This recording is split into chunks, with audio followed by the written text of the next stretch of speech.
Nasi Lemak. Boil some eggs. Cut the ginger into slices.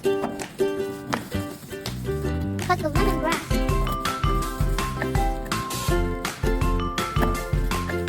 The Peak Series, 2,800 milliliters hot pot. Add in some oil. Fry the icon billets, anchovies, until golden brown.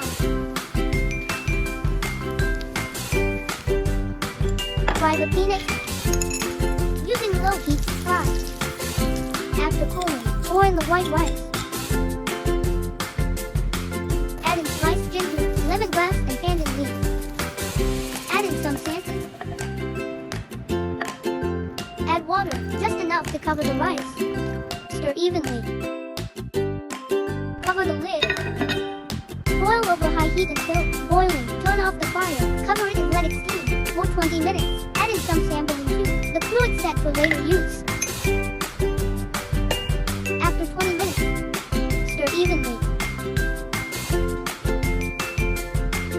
Not sticking to the pot even without any non-stick coating. Every grain is fun and fragrant.